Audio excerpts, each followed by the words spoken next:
persiapkan hati kita, mari kita berdoa. Tuhan, kami rindu firman-Mu berbicara sekali lagi pada kami pagi hari ini, karena kami sadar kami tidak mungkin bisa berjalan di tengah-tengah dunia ini tanpa tuntunan firman-Mu Tuhan. Tapi kami juga sadar bahwa pikiran-pikiran kami ini sangat terbatas. Bahkan pikiran-pikiran kami ini juga seringkali sulit untuk ditundukkan, sulit untuk menerima. Oleh karena itu kami berdoa supaya Roh-Mu yang kudus boleh menolong kami di dalam kuasa-Mu untuk bekerja di dalam pikiran-pikiran kami secara tidak terbatas. Karena Engkau adalah Allah yang berkuasa, yang sanggup menundukkan ke segala kesombongan kami. Berikan kami kelembutan supaya sekali lagi firman boleh menggetarkan hati kami dan mendorong kami untuk menjalani kehidupan yang lebih baik lagi. Hamba-Mu yang penuh dengan keterbatasan ini, kiranya Tuhan tolong seturut rahmat dan kasih-Mu. Di dalam nama Tuhan Yesus kami berdoa. Amin.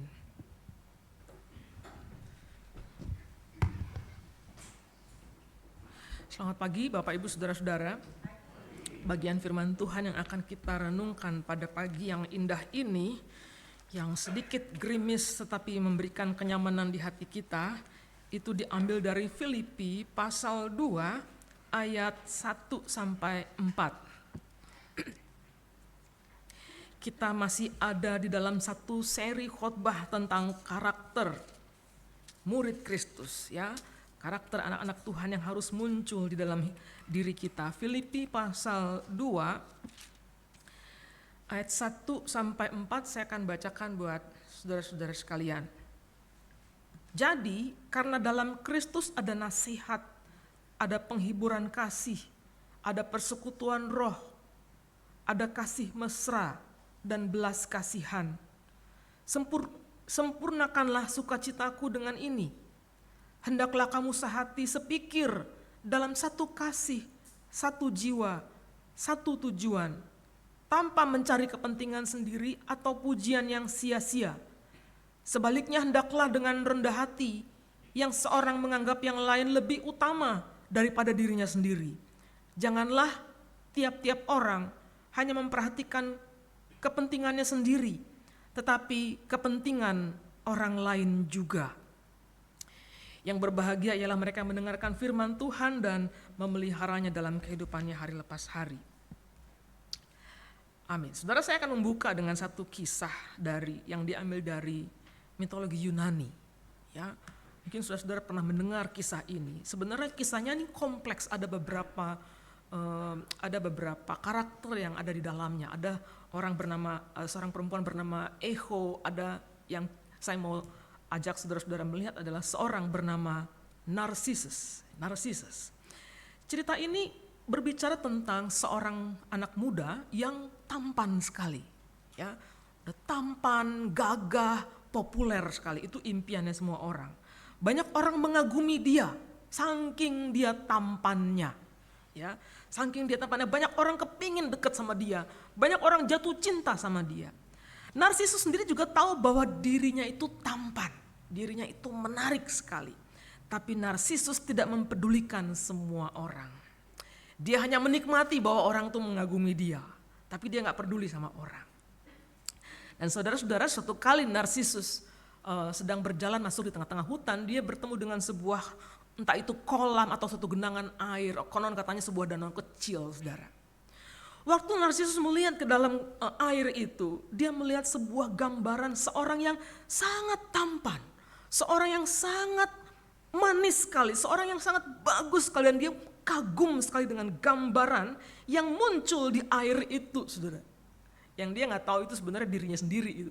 Tapi dia kagum sekali, kok ini orang kok bagus banget ya, wajahnya bagus, simetris, semuanya begitu tampan, dan dia begitu kagum dengan gambaran yang muncul di air itu, saudara. Dan saking kagumnya dia terus memperhatikan.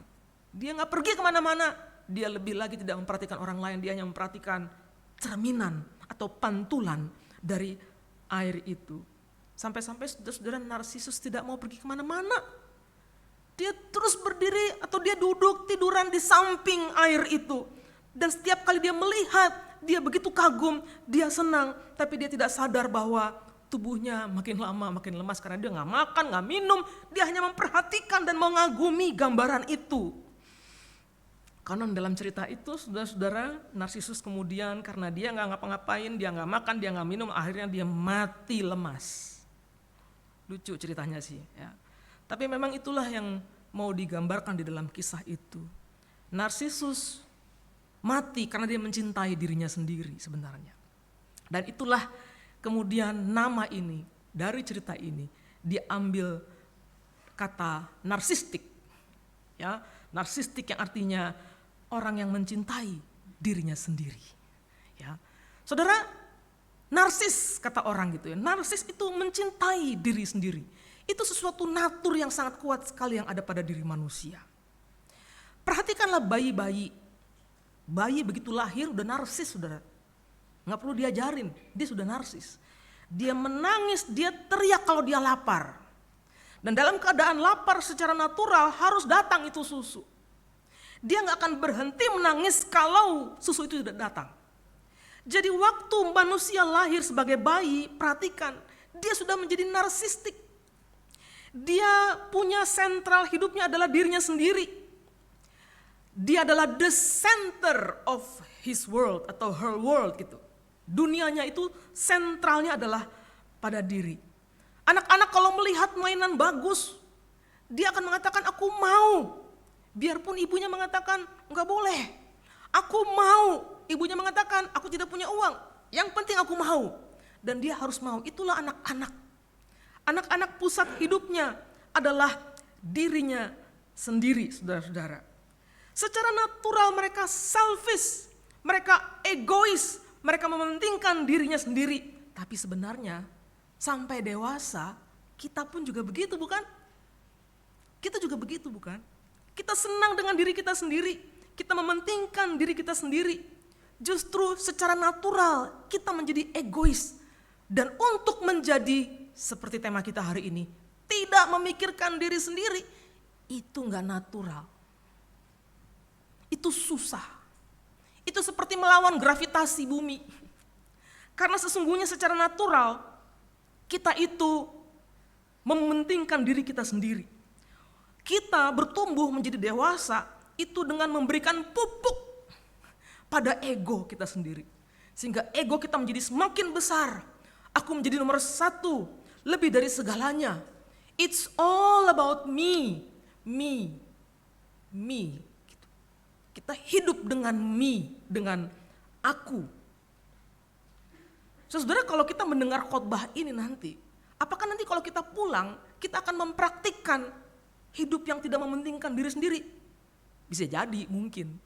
Tapi apakah bisa jadi langsung berubah bahwa, setelah mendengar sekali khotbah langsung aku tidak lagi hidup untuk diriku sendiri, tapi hidup bagi Kristus gitu. Apakah langsung begitu? Enggak. Itu susah, saudara. Mungkin sampai mati kita akan terus berjuang untuk bisa hidup tidak untuk diri sendiri. Hidup tidak dengan sentral di dalam diri kita karena itu sangat sulit.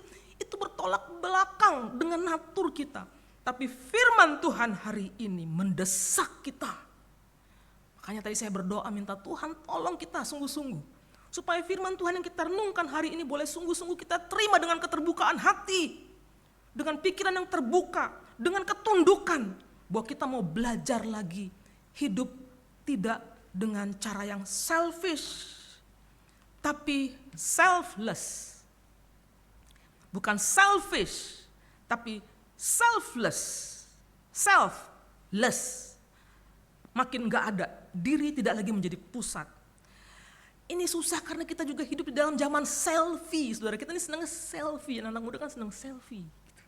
Ya, kemana-mana selfie. Kata orang jutaan orang dalam satu hari melakukan selfie. Ada penelitian mengatakan begini, lebih banyak orang mati kecelakaan gara-gara selfie daripada kecelakaan waktu itu perbandingannya adalah kecelakaan di laut gitu, dimakan ikan hiu katanya gitu. Jadi orang selfie begini, entah dia di pinggir jurang mati, atau terlalu dekat dengan jalan raya ketabrak kereta gitu. Karena selfie. Kita ini juga selfie, saudara. Mau saya buktikan? Enggak usah lah ya. Kalau saya foto, Bapak Ibu sekarang saya foto nih. Saya foto gini. Ceklek gitu. Ya. Lalu saya taruh di apa namanya? Di sini gitu. Gambar siapa yang akan Anda lihat duluan? Iyalah. Nggak mungkin Anda pengen lihat mana Pendeta Yunus. Enggak lah. Pasti Anda ngeliat muka Anda duluan. Dari sekian banyak ini pasti yang Anda lihat duluan adalah muka saya mana. Kita ini selfish, saudara. Kita ini selfish, dari kecil kita sudah selfish. Paulus hari ini mengajarkan kepada kita selfless, bukan selfish. Saudara, ada karakteristiknya siapa orang yang disebut dengan selfless atau bagaimana hidup yang selfless. Itu dibicarakan di ayat 3 dan 4. Ya, di sini Paulus memberikan 4 poin kalau saya melihat ya. Dan 4 poin ini disajikan dalam 2 kalimat negatif dan 2 kalimat positif. Ya, kalau kita perhatikan saudara-saudara ya, ayat 3 dan 4 ya, pertama dikatakan tanpa mencari kepentingan sendiri atau pujian yang sia-sia. Lalu yang kedua, hendaklah dengan rendah hati yang seorang menganggap yang lain lebih utama daripada dirinya. Ini satu pasang, ya, satu pasang. Yang satu negatif, yang satu positif. Begitu juga berikutnya. Janganlah tiap-tiap orang hanya memperhatikan kepentingan sendiri. Janganlah, katanya gitu kan ya, itu negatif. Yang atas juga tanpa, ya, itu juga kata jangan, itu kata negatif.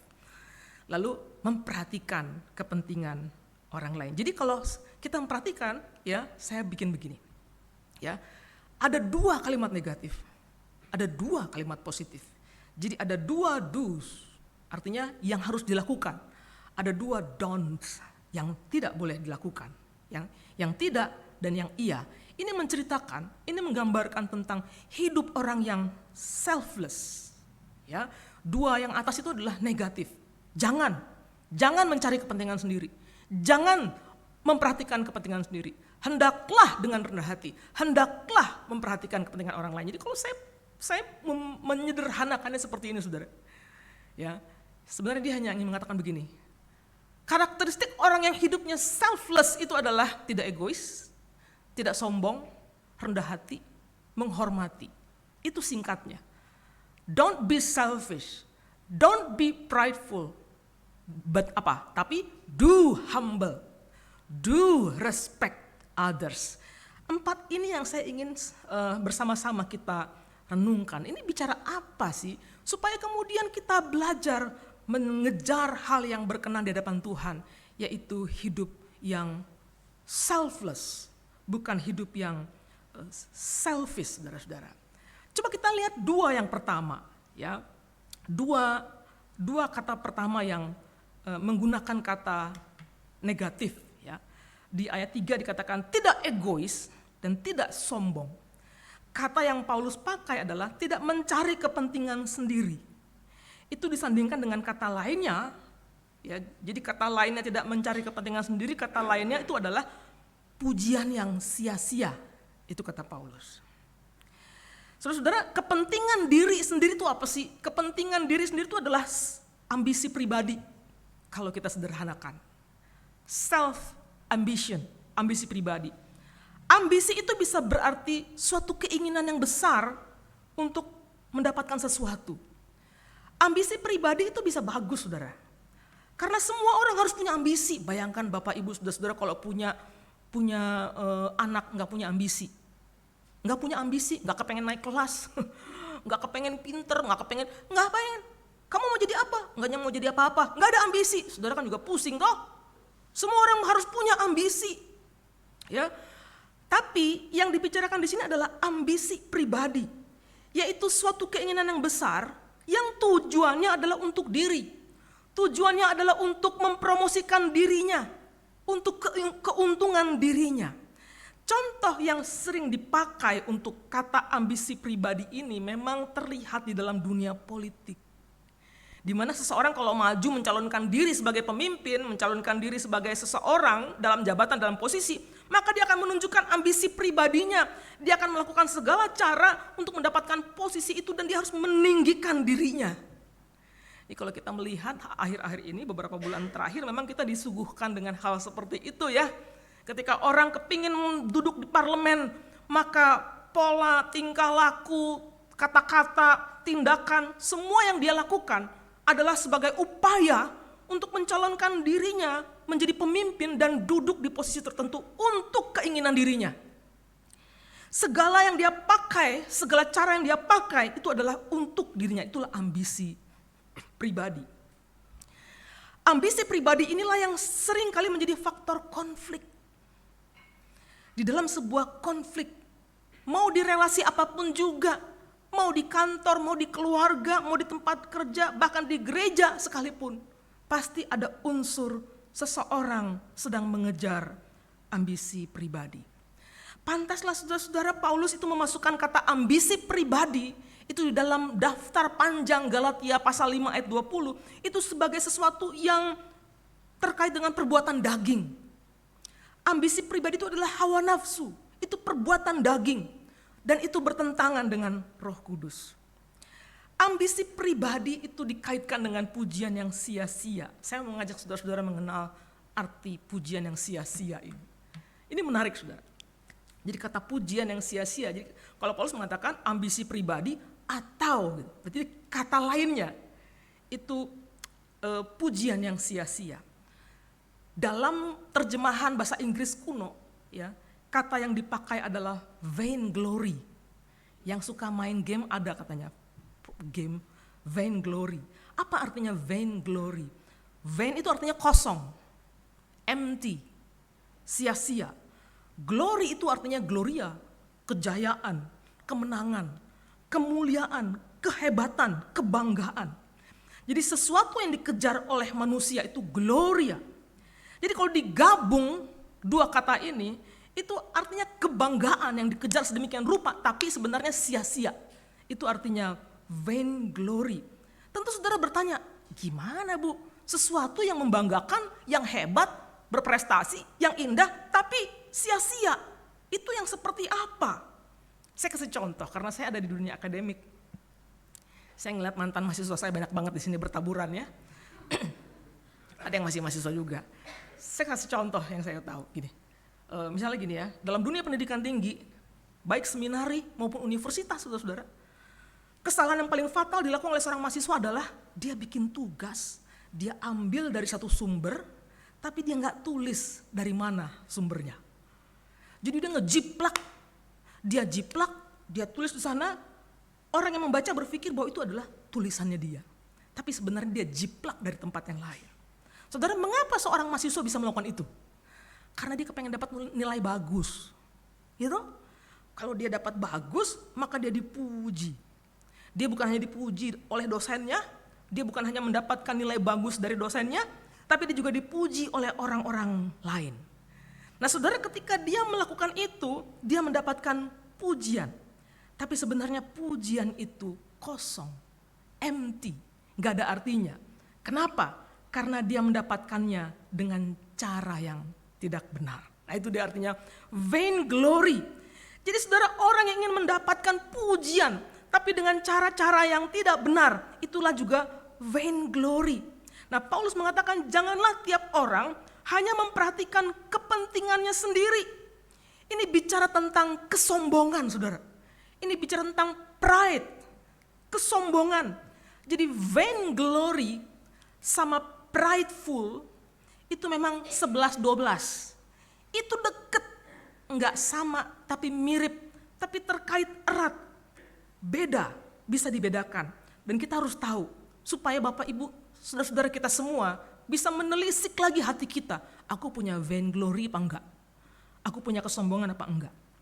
Saudara, seorang bapak gereja bernama Aquinas, seorang teolog bernama Aquinas, membedakan antara vainglory dengan pride. Ya saudara-saudara. Jadi kesombongan sama vainglory itu bisa dibedakan.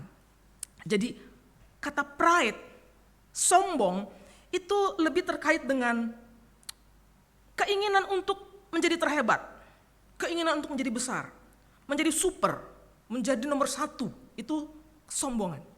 Jadi orang yang menginginkan nomor satu dan paling hebat, itu memang adalah kesombongan. Nah, vainglory adalah keinginan untuk memamerkannya. Emang ada ya orang yang pengen hebat tapi nggak pamer-pamer? Ada juga. Ya, dia nggak pamerkan, tapi ada juga.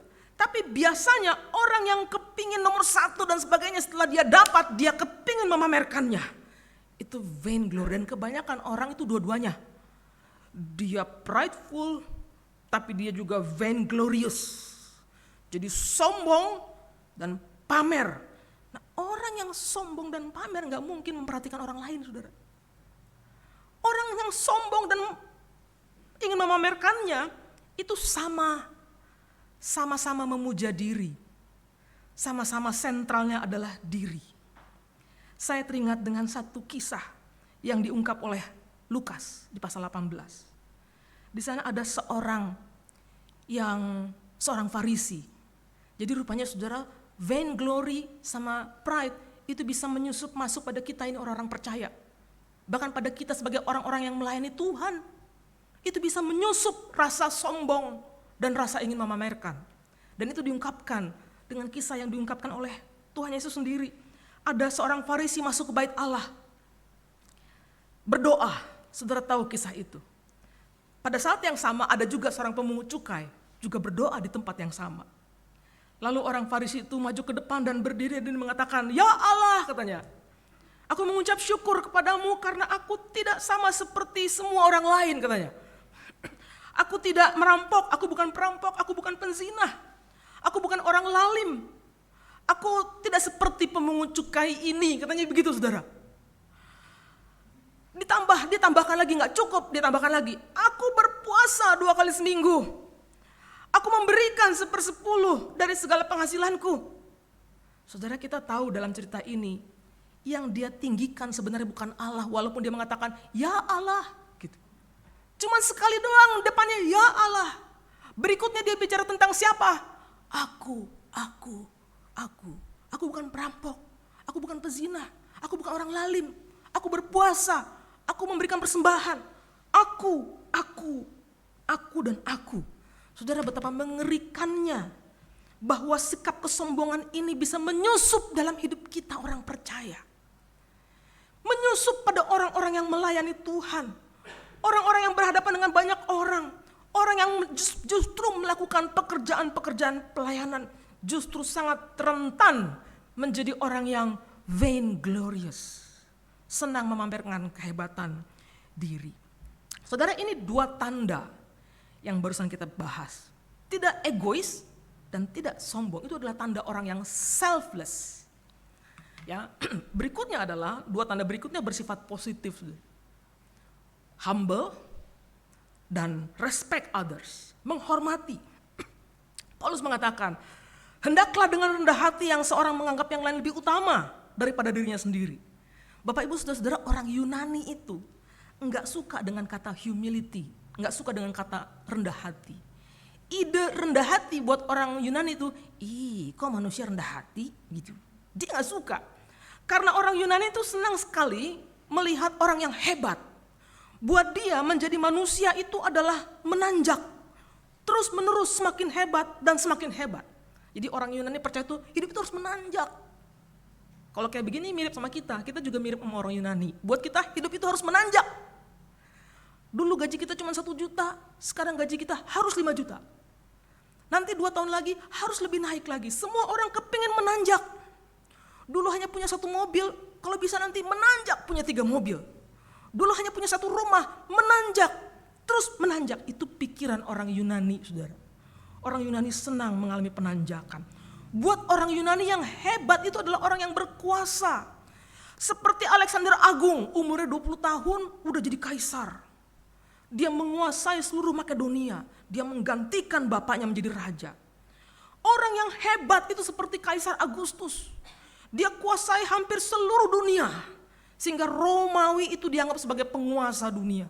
Bahkan Romawi bisa mengklaim bahwa dia membawa kedamaian pada seluruh dunia. Karena apa? Karena dia menguasai hampir seluruh dunia. Bangsa-bangsa mengagumi Kaisar Agustus ini, saudara. Itu buat orang Yunani adalah hal yang hebat.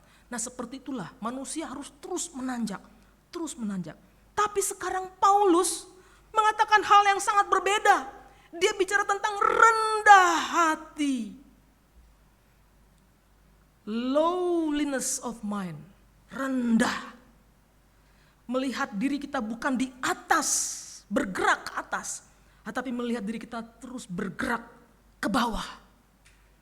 Dengan kerendahan hati itulah kita bisa melihat bahwa orang lain itu lebih utama. Orang lain membutuhkan. Orang lain perlu diperhatikan. Saudara, mengapa humility, rendah hati itu begitu penting? Sesuatu yang dianggap oleh orang Yunani itu rendah, seperti humility, tapi sekarang buat kita itu bernilai. Buat kita sekarang harus dikejar. Rendah hati, rendah itu harus dikejar. Kenapa begitu penting, saudara? Jawabannya sederhana, karena memang demikianlah juga yang Kristus tunjukkan pada kita.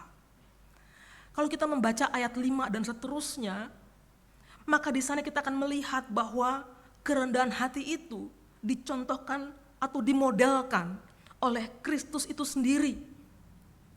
Dia yang adalah Allah itu sendiri, dikatakan mengambil rupa seorang hamba. Dalam keilahiannya ia tidak mempertahankan kesetaraannya dengan Allah, tapi justru ia melepaskannya. Dia bahkan mengambil rupa yang paling rendah dari yang paling rendah, yaitu rupa seorang hamba. Tapi sesungguhnya waktu dia mengambil rupa seorang hamba itu yang rendah itu tidak berarti dia kehilangan keilahiannya, dia tetap Allah. Tapi yang dia lepaskan itu sebenarnya adalah kehormatan, glory tadi itu. Kehormatan itu yang dilepaskan. Dia lepaskan itu, dia tidak pakai, dia tidak pertahankan, bahkan dia membiarkan dirinya kosong. Kosong, gak ada apa-apanya, tapi justru disitulah pada waktu dia membiarkan dirinya kosong, dia sedang menunjukkan ketaatannya pada Bapa. Disitulah ketaatannya kepada Bapa ditunjukkan, dan dengan cara itulah kemudian dia menyelamatkan kita. Saudara lihat, dia berjalan turun. Dia berjalan turun. Sementara manusia senang naik ke atas. Tapi Kristus menunjukkan satu teladan yang indah pada kita. Dengan turun itulah dia menyelamatkan kita. Kristus tidak memikirkan kesetaraan dirinya, tetapi dia memikirkan mencintai, mengasihi kita. Dan dengan melepaskan semuanya itu, dia menunjukkan ketaatannya pada Bapa, mati di kayu salib buat kita. Saudara, jadi tanda atau karakteristik hidup yang selfless, atau hidup yang tidak berpusatkan pada diri, tadi kita sudah lihat, tidak egois, tidak sombong, rendah hati, dan menghormati, respect each other. Saudara, mengapa Paulus perlu menegaskan ini? Mengapa kita harus hidup selfless? Mengapa saudara dan saya harus kembali diingatkan lagi bahwa sentral hidup kita bukan diri kita sendiri. Justru kita harus menghadirkan hidup yang selfless. Saudara, yang pertama kita perlu diingatkan kembali bahwa hidup yang berpusat pada diri itu bertentangan dengan Kristus. Bertentangan dengan Kristus. Ketika kita menerima Kristus sebagai juru selamat, dia bertahta dalam hati kita, dia kemudian menjadi pusat hidup kita. Ya. Paulus mengatakan di dalam Kristus ada nasihat, ada penghiburan kasih. Artinya saudara-saudara, Kristus mengasihi kita, yang menebus kita. Kita yang tadinya berseteru tapi dibawa masuk dalam relasi dengan Allah. Tanpa kita melakukan apa-apa, tanpa kita berbuat apa-apa. Bahkan sebenarnya kita tidak layak menerima semua kasih itu. Bukankah itu memberikan kepada kita suatu rasa betapa kita dikasihi? Memberikan kepada kita suatu rasa betapa berharganya yang Allah berikan kepada kita. Bukankah itu memberikan satu rasa bahwa aku sungguh diterima? Kalau kita semua mengalami itu, bukankah tidak patut kita memikirkan diri kita sendiri? Jadi kalau aku memperhatikan orang lain itu karena Kristus lebih dulu memperhatikan aku. Kalau aku mengasihi orang lain itu karena Yesus lebih dulu mengasihi aku. Kalau aku mengampuni orang lain itu karena Kristus lebih dulu mengampuni aku. Kalau aku memberikan yang terbaik bagi orang, itu karena dia sudah lebih dulu memberikan kepadaku yang terbaik. Dia lebih dulu memenuhi hidupku. Maka tidak ada alasan buatku untuk hidup dengan sentral diriku, karena sudah tidak ada lagi harusnya. Selfless. Selfless. Yang kedua, saudara, mengapa kita harus hidup selfless? Yang kedua adalah kita harus hidup selfless karena hidup yang selfish itu akan menyakiti orang lain. Ketika kita hidup selfish, sentralnya pada diri, maka cepat atau lambat, pasti saudara akan menyakiti orang lain. Saudara menyakiti pasangan Anda, saudara menyakiti anak-anak Anda, saudara menyakiti orang tua Anda. Karena ketika kita meninggikan diri kita sendiri, menjadikan diri kita sebagai pusatnya, maka orang akan mengalami hurt, orang akan disakiti. Saudara, perseteruan, pertengkaran selalu terjadi karena orang memikirkan diri. Perhatikan saja konflik-konflik yang terjadi pada diri kita, dimanapun itu. Pasti itu terjadi karena kita memikirkan diri kita sendiri. Waktu kita berseteru, kita selalu ingin menang. Kita selalu ingin menjadi yang diperhatikan. Kita selalu ingin menjadi orang yang diberikan yang terbaik. Dan ketika itu pasti kita sedang menyakiti seseorang.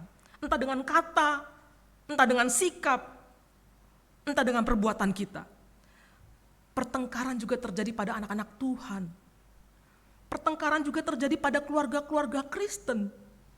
Pertengkaran terjadi di gereja-gereja. Saudara, pertengkaran juga terjadi pada murid-murid Tuhan. Mereka berdebat, siapa di antara mereka yang paling penting, siapa di antara mereka yang paling besar. Dalam konteks Filipi juga ada, kita tahu ada 2 orang perempuan. Bukan berarti perempuan suka berantem ya, bukan. Tapi kebetulan yang perempuan itu, ya. Ada 2 orang perempuan yang sedang berseteru, Yudia dan Sintike. Di pasal 4 itu dibicarakan. Perseteruan di tengah-tengah anak-anak Tuhan itu pasti berpengaruh pada kehidupan orang lain. Hidup yang mementingkan diri akan membuat kita menyakiti orang lain, saudara. Bukankah sebagai murid Kristus maka yang kita tiru adalah Kristus? Meniru itu bukan berarti mengekor. Mengekor itu bukan hanya sekedar bahwa saya ke gereja, saya melakukan ritual dan sebagainya. Tapi melakukan apa yang Kristus lakukan. Makanya lagu tadi mengatakan mengasihi yang Dia kasihi. Ya, melakukan apa yang Dia lakukan. Memang begitulah hidup yang berpusat pada Kristus, bukan diri. Apa yang Kristus cintai itulah yang aku cintai. Apa yang Kristus lakukan itulah yang aku lakukan. Sehingga ketika kita menjadi murid Kristus maka teladannya adalah turun ke bawah. Makanya benar Yohanes mengatakan, dan dia semakin bertambah dan aku semakin berkurang. Semakin kita tua semakin kita turun ke bawah. Merendahkan diri. Karena setiap kali kita mengingat Kristus yang telah mati bagi kita, maka kita sadar sesungguhnya kita bukan siapa-siapa. Ini adalah minggu-minggu di mana kita memikirkan kesengsaraan Tuhan. Tuhan yang sedang berjalan ke bawah. Begitu rendah. Di situ kita menemukan, untuk aku yang bukan siapa-siapa ini, Dia telah melakukan yang terbesar kepadaku.